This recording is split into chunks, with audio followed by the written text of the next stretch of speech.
Hi everyone in the world! やっほーみんな、もち先生です。Today's video is about kanji. How to learn kanji. 5 steps to get you started. Kanji might seem overwhelming, especially when you're thinking about radicals and stroke order. How am I ever gonna do this? You might wonder.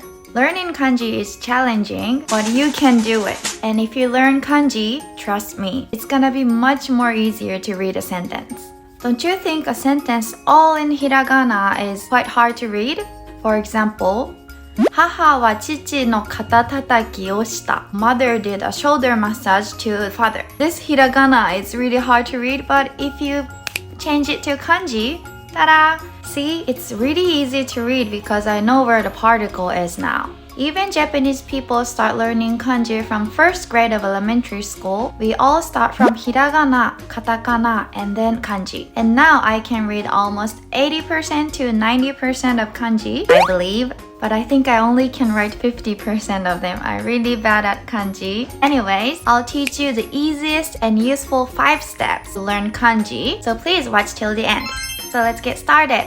始めよう。First of all, what are kanji? Kanji is one of the 3 elements used in the Japanese writing system. They are a set of written characters that have been adopted from the Chinese writing system and are used together with the native Japanese hiragana and katakana characters to write Japanese. So if you want to read or write in Japanese, you'll need to learn them. Let's take a closer look at 3 elements of written Japanese and the role of kanji among them. Hiragana, katakana, and kanji. Whenever you look at Japanese sentence, you probably see a bunch of small, relatively simple characters like this. これはひらがなです. Those are hiragana, one of the ways that Japanese people write down their sounds of their language. You might also see other similar characters look a bit chunkier. Katakana.Those are katakana, an alphabet Japanese people use to write down words that aren't original Japanese. For example, spoon, パソコン, アイスクリーム, レストラン。漢字を読めますか? Those are kanji, and they've been intimidating new learners of Japanese. Kanji are borrowed from Chinese, and they are more complex than hiragana or katakana. For example, you might know that Japanese word for water is mizu. We can write that in hiragana as mizu. This is actually phonetic, as hiragana sounds out the word is mi, is zu. However, we can also write the same word in kanji as mizu.It's still pronounced mizu, but now we can represent that entire idea in one character instead of spelling it out in hiragana with 2 separate characters. Sometimes if you put 2 kanji together, they can make new words based on their 2 individual parts. Think of kanji like a little puzzle. They're made out of pieces, and each piece has a specific place where it fits in.As an example, let's take a look at kanji umi. If we take it apart, we can get a hint on what it means. Try breaking it into left side and the right side.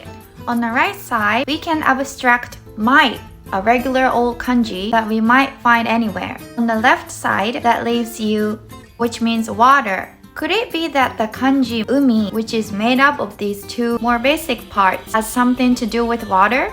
You bet.Umi is a kanji for ocean. If you had known that is water, you might have been able to guess what this word meant if you saw it in sentence. But hang on a second. We already know from our previous example that mizu means water. So what is going on? Why these 2 look different when they mean the same thing?This piece of kanji that gets stacked onto a bigger kanji is called a radical, and radical change shape when you put them onto another kanji. There are 214 radicals in Japanese.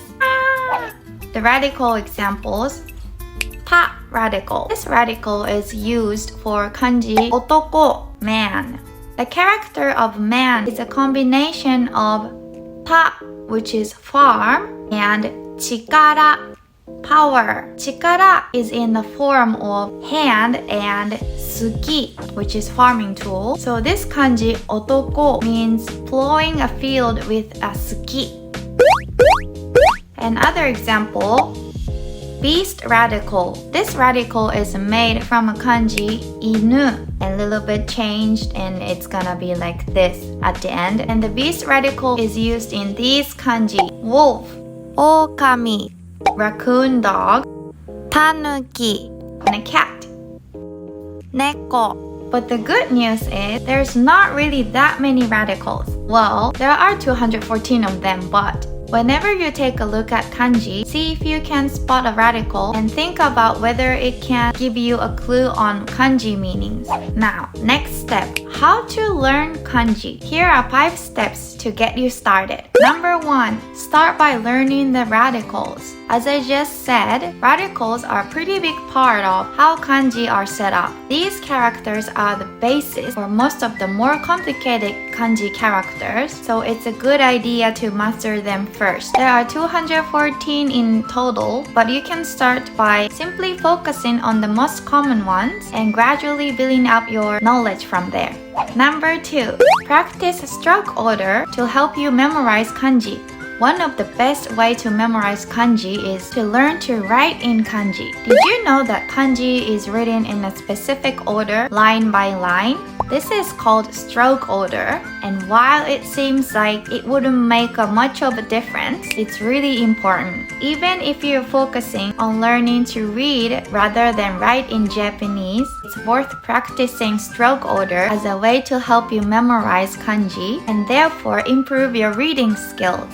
And for writing practice, I will recommend kanji drill, 小学1年生, which means first grade of elementary school. All native Japanese use this kanji drill to learn Japanese too. They have stroke order details and you can learn everything from the basic. I don't know if you can buy in your country, but please take a look at Amazon. Number 3, learn JOUYOU kanji. How you actually choose which kanji to learn. After all, there are more than 50,000. The easiest way to choose your kanji is to focus on the JOUYOU kanji, which literally means commonly used kanji. The JOUYOU kanji are what kids in Japan learn first. They are the most common kanji you'll see, and if you learn all of them, you'll be able to read at least 80% of the Japanese language you'll find anywhere. That's a big step. So again, kanji drill is the best worksheet to learn common kanji. Number 4, flashcards. I already mentioned how you can practice writing kanji by learning stroke orders, but reading kanji is another important skill to develop. Try making kanji flashcards for any kanji you have a hard time remembering. And number 5, read in Japanese as much as possible so you can see kanji in context. I believe it's important to do lots of reading in Japanese so that you can learn not just what each kanji means, but how it's actually used as part of the language. I'll share you perfect content. Hiragana Times! Hiragana Time is a monthly magazine that introduced the real Japan to the world in Japanese and English. It's different from other Japanese textbooks in that it focuses on Japanese art, music, traditional culture, and trendy topics. So for example, inside is like this. This is about an art. Inoue Bunta is a painter who paints a wide range of works regardless of genre. Inoue Bunta さんはジャンルにとらわれずに幅広い作品を描く画家です。And you have all of these hiragana to kanji, so it's very easy to read. And you can learn words from news, and also there's a new expressions, buzzwords, 新語、流行語. For example, okimi or okira means favorite or disliked. Okimi はお気に入りの略で、アイドルから特に気に入られてるファンを指す言葉です。And there are lots of more articles that you might be interested in, like this.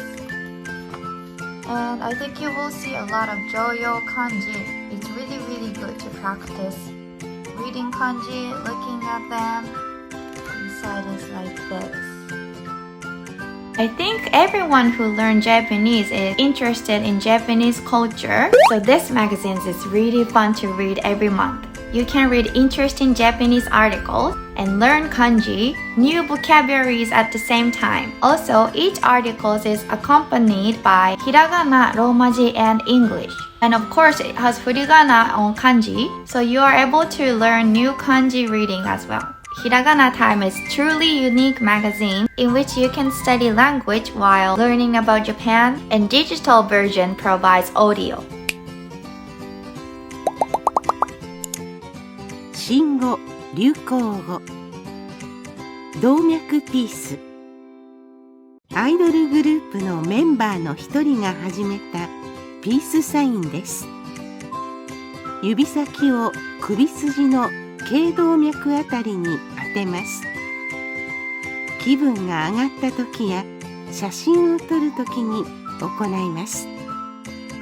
And for people who watch this video, 10% to 20% discount code for annual subscription is on description below, so please check before you purchase it.